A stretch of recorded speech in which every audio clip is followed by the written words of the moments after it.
তিন রকমের ধর্মের লোক বেশি আছে, খ্রিস্টান, ইসলাম আর হিন্দু। 100 জন খ্রিস্টানকে যদি একই প্রশ্ন করে তোদের ভগবানকে, একবারই বলবে আমাদের ভগবান ঈসা মসীহ, যিশু খ্রাইস্ট। মুসলমানকে জিজ্ঞাসা করবে 3 থেকে 5 মানে মৃত্যুর আগে পর্যন্ত, যাকে এই তোদের ভগবানকে, একই উত্তর দেবে, ভাই আমাদের ভগবান হলো আল্লাহ। হিন্দুদেরকে যদি একই প্রশ্ন করা হয়, ভাই তোদের ভগবানকে, কনফিউজ। 100% হিন্দু 100% কনফিউজ, জানে না ভগবানকে। দ্বিতীয়ত, যদি তুই মুসলমানকে জিজ্ঞাসা হয় তোরা মসজিদে কেন যাচ্ছিস, ওদের শেখানো হয় মসজিদে যেতে হবে নামাজ আদায় করার জন্য। সপ্তাহে ওরা 100% একদিন মসজিদে যাবেই। তুমি যদি খ্রিস্টানদের জিজ্ঞাসা করো তোমরা কেন কোথায় যাবে, কোথায় যাও না, আমাদেরকে একদিন তারা চার্চে যাবেই। কেন? ঈশ্বরে প্রার্থনা করার জন্য, ওদের শেখানো হয় জন্মের থেকে, এটা সংস্কার। আর হিন্দুদের যদি জিজ্ঞাসা করে তোমরা মন্দিরে কেন যাচ্ছ, হ্যাঁ আমার ছেলের বিয়ে হচ্ছে না, আমার মেয়ের বাচ্চা হচ্ছে না, আমার বাবা হসপিটালে আছে, কালকের আমার মামলার ডেট আছে, আমার ব্যবসা খুব খারাপ, আমার শরীর খুব খারাপ।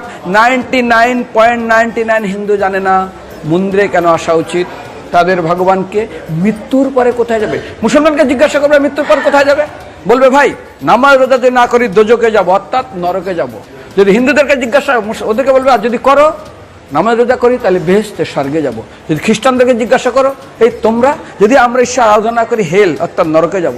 যদি বলা হয় যদি করো ঈশ্বর আরাধনা তাহলে তোমরা হেভেন স্বর্গে যাব। আর হিন্দুদেরকে বলে যে তোমরা মরার পরেই 99% হিন্দু এটাই বলে, মিথ্যাই বলে, আমার বাবার সাজ্ঞানে স্বর্গে গিয়ে বসেছে। তোর বাবা কি জমি কেনা আছে নাকি স্বর্গে?